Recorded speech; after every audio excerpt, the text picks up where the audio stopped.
With the Carolina Panthers 2 games over 500 for the first time since 2021, coming in on Sunday with a 3-game winning streak and looking to push themselves 2 games over 500 for the first time since 2021, Dave Canellis and the boys in blue welcomed in a familiar foe, at least to the area, as Bank of America Stadium would be pretty equal with this opponent's fan base as well as our own. How would the boys in blue hold up against this rival in support? Stay tuned to find out on Growlin' and Prowlin'.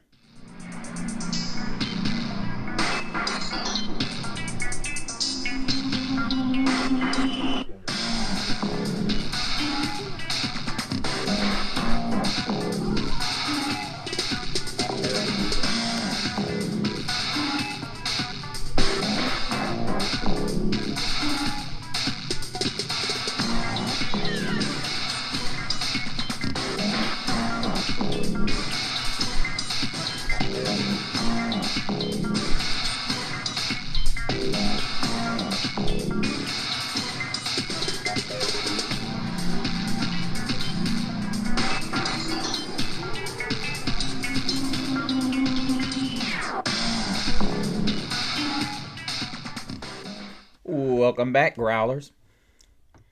Thank you guys so much for joining us here for another edition of Growlin' and Prowlin'. Of course, you're growling with the one and only Mr. CeeLo. And guys, I must tell you, we weren't the only ones in the division that had a rough day, but guys, it was rough when we not necessarily had a chance to make a move in the division, but we definitely had a chance to make some separation within the division and possibly move up the ranks of the NFC. But as you all know, we were unable to do that in Bryce's absence. But I just got to get this out the way because many of you gave the business to Bryce. And as of right now, I think many of you are probably wishing you hadn't said that because needless to say, as much as I am a fan of Andy Dalton, I also realize that his time has come, and I think we need to accept that. And ultimately, we need to realize that our future lies with one Bryce Young, and we'd be better off understanding that. And we want to get out, before we get into the specifics, as this last show I did had some pretty good viewership, and I appreciate it. Poe Broken Lonely said, "Let's get them Bills." I'm with you. I am definitely with you. Wish we could have played a lot better. But also, let us, Panther Gal 7399, stop by to drop this. Thank you so much for the comment there, Panther Gal. Hope you are subbed. Listen, I love the support that we get and love the comments. Want to go ahead and throw a big time growl out. Thank you for so much, YouTube, for finally giving me my new subs. Chris, who has joined the family, big growl out to you. Also, big growl out to Sean. Welcome to the family. And finally, a big growl out to Zipperhead. Love the name, too. Welcome to the family. Guys, as I tell you, my content is based on not only my opinions, but my experiences. And when people talk about, oh, well, just because you ain't played the game doesn't mean you don't have an experience. Well, let me help you out with something, people. Sometimes lesser experience is the best because sometimes you have to step away from what you perceive and understand that maybe a different perspective will get you out of your dogmatic way of thinking. Because yes, while I've been a coach for 9, 10, 11, and 12-year-olds, but you also have to realize that sometimes going back to basics is what you preach when you're teaching youth young men how to play football is sometimes something you miss once you get to the upper ranks. You see a lot of bad tackling, A lot of bad technique and blocking, and sometimes running backs not understanding where they're supposed to go with the ball, as well as how to catch a football and how to run crisp routes. And if you're a quarterback, not understanding what a one deep safety looks like in pre-snap. And I could go on. Who cares? But we got a show to do. So? And unfortunately, we ended up on the wrong end for the first time in 4 weeks. As the boys in blue did not play well on every set, if you will. Now, I will say there were a few standouts, and great as guys like Tetero and McMillan played, it still was an eyesore. It really was, because needless to say, this game really never got started for us. I mean, you can, sit back, watch this game, and try to dissect what was what. But in all reality, Dalton just looked shook. I mean, he looked like a rookie out there, and I'm not trying to be mean, but Andy Dalton looked like a guy who it took a while for him to get adjusted. And, for all intents and purposes, when you start watching what went on in this game, and I don't even want to talk about the Rico Dowdle, Chuba Hubbard thing. I'm sick and tired of that. That's not what cost us today. You ultimately have to understand, if you're Dave Canellis, that this is not a game that you need to be running the ball crazy on. I get it. We ran the ball 28 times to 24. But there were too many times. I mean, Dalton looked like he was holding the ball. He just didn't want to get rid of it. And you ultimately, Canellis, have to call this game where there's got to be guys open. Look, Buffalo's defense is not that good. We made them look like superstars. Now, I get it. They had 2 weeks to prepare for this game. But there is no way, no flipping way, that you looking at a team that was giving up 5.8 yards a carry in this game, and you look at them and they're giving up 4.1 yards. Now, granted, I get that. People are going to say 5.8, 4.1.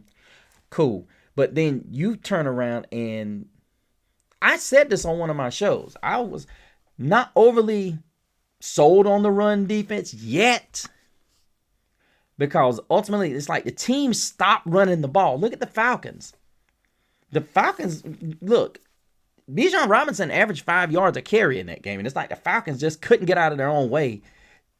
Buffalo did something, and they almost did the exact same thing the Falcons did.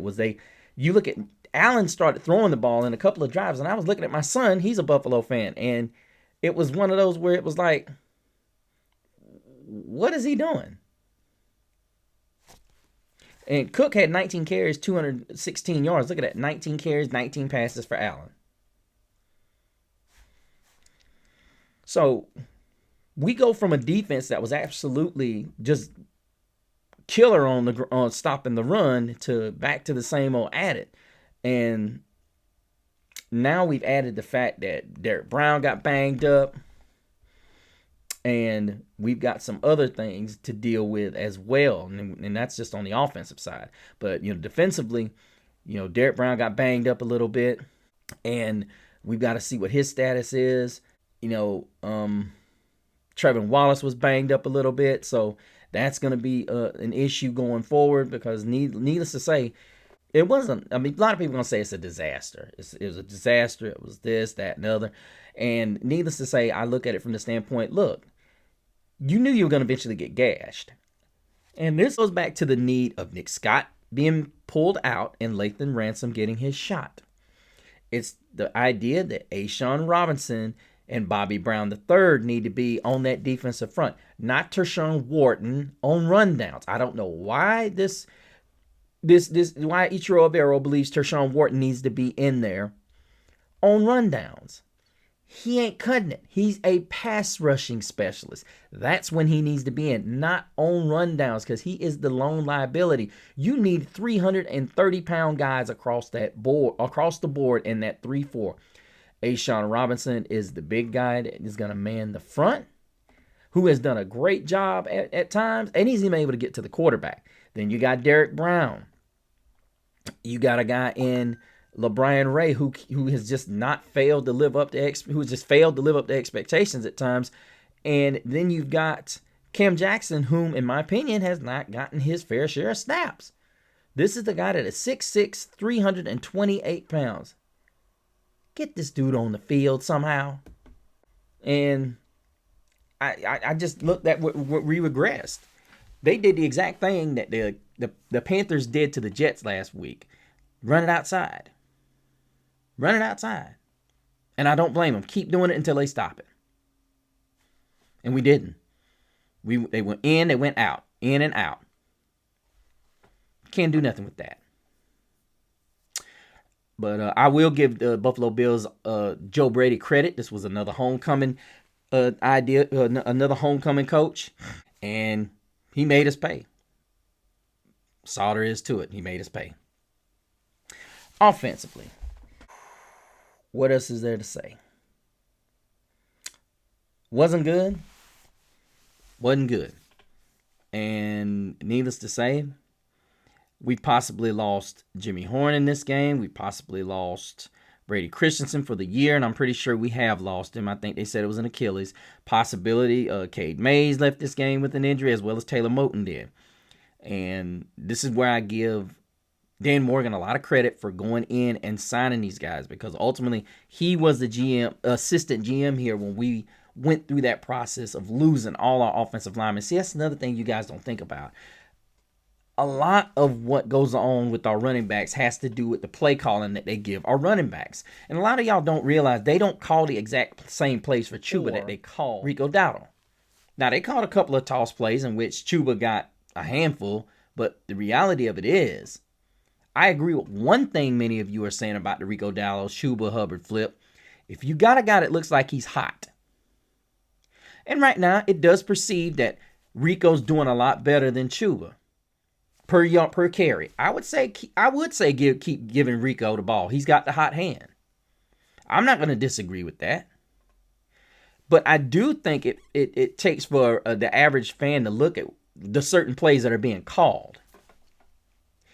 And I'll be honest with you, now that we are at this position, it looks like Jake Curran is going to take over possibly at the guard position if Cade Mays is not able to go and Austin Corbett is to come in and play that spot. Ultimately, Mays was doing a good job, and needless to say, Jake Curran came in and did an okay job in relief, but I think ultimately Andy Dalton just held the ball too much. He was not good, and he looked shook. He looked like a rook that had no clue as to what was going on out there at times. A lot of people are going to say, well, I think that's unfair. Well, look, he had all week to practice. You know, he was 16 of 24, 175, an interception, and 2 bad fumbles. And you got to look at it from the standpoint of if you're going to come out here and you're going to lead the team, the same thing we say about Bryce has to be true for Andy Dalton. He can't come out here and make mistakes. But then here's the other thing. You go Dowdle 8 for 54, 6.8 yards a carry. Chuba Hubbard 12 for 34, 2.8. Even Trevor Etienne 4 for 16, 4 yards. 4.4 yards a carry. My thing in this game is Canellis wants to lean on the pass so badly. And I get it. You got all these targets. I get it. But you have to sell a defense on the fact that you're going to run the football. And still, only Chuba was the only one that really did not run the ball effectively in this game. Outside of that, you had Etienne had a couple of good carries. Jimmy Horn had a couple of good carries. And even Rico Dowdle, of course, had a couple of great carries. But the reality of it is you got to marry yourself to this idea that you're going to run the football. I get it. Tet had 7 for nearly 100 yards. He had 99 on the day.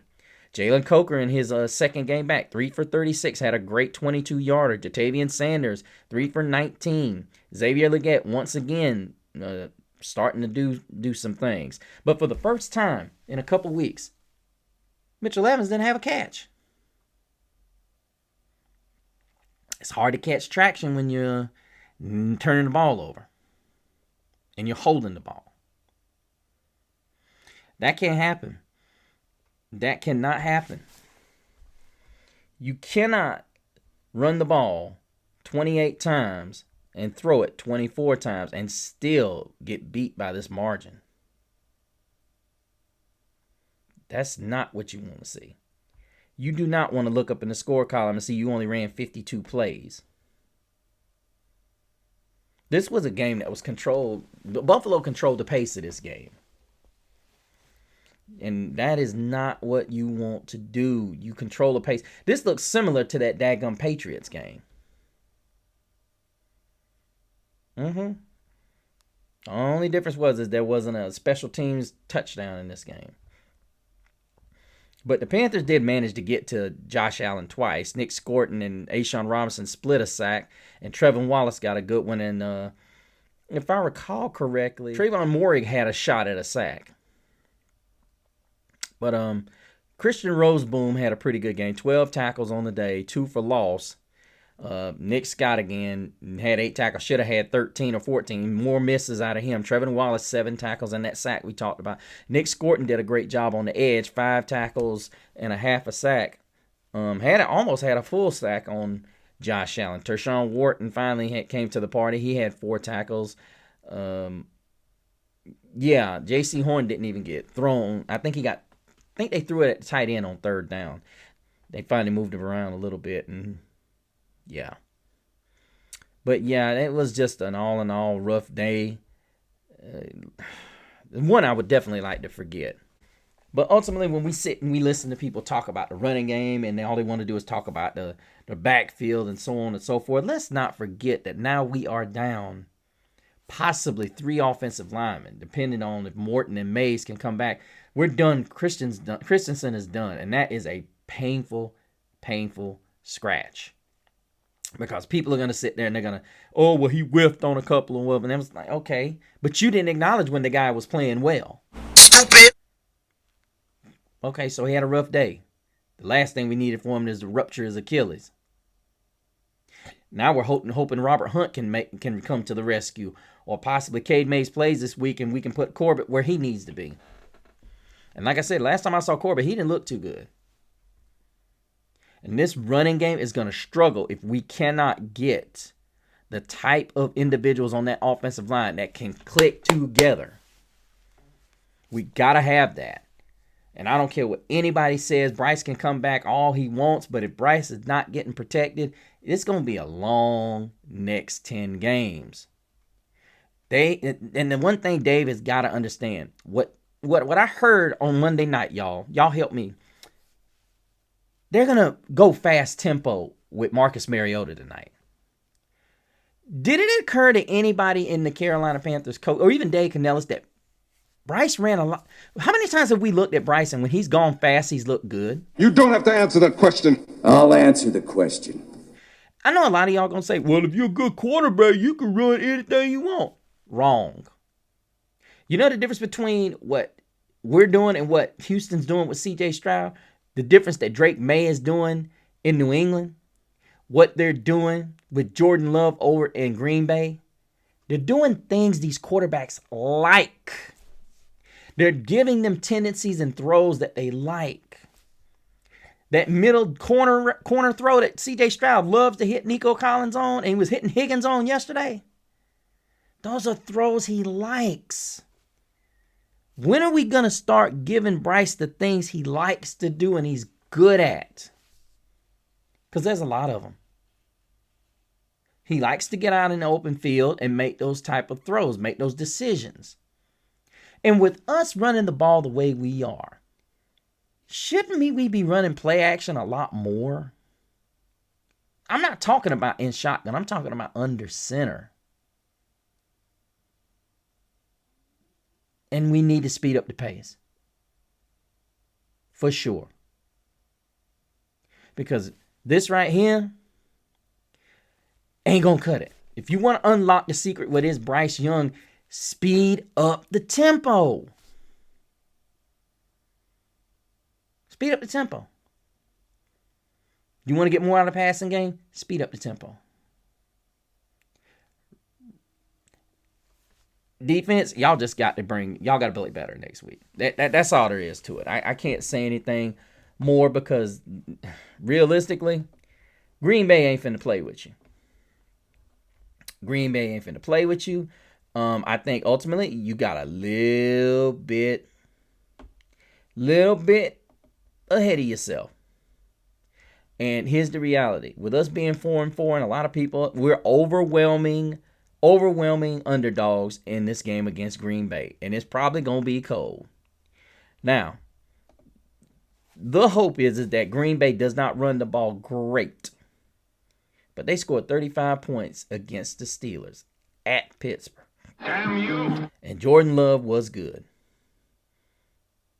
So you ain't got very much room for error, and they like to use the tight ends. Jordan Love likes to throw the tight ends, especially when it was time for it to be National Tight Ends Day. Oh, and did I mention they got Christian Watson back, who also had 4 catches for 85 yards last week? Let me know what you guys think about Carolina's huge disaster of a game, 40-9. I know a lot of y'all gonna say we didn't talk about Andy Dalton that much. Nothing needs to be said. Nothing else needs to be said about that. Ultimately, Andy knows how he played, and I'm sure he's disappointed in it. We're not gonna rub him in the dirt in it. But I just want y'all to realize, stay off of Bryce. Stay off of him. Leave your comments below. Make sure you hit me up. Tell me what's up. Let us know what you thought about the critique of Sunday's game. Do you think I was too harsh? Do you think I wasn't harsh enough? Is there an unsung hero you can find in this debacle of a game we had on Sunday? Or is there somebody that we could assign a lot of blame to, or so on and so forth? Who are you the most frustrated with through 8 weeks? Also, go to the Facebook page, Growlin' and Prowlin', and the group, Growlin' and Prowlin'. Make sure you join and add as a friend. And finally, go to my Instagram at Mr. CeeLo on Instagram so you can keep up with all of my in-game shenanigans in season. But until the next time, remember to leave your mark while prowling the airwaves and growling out. Keep pounding.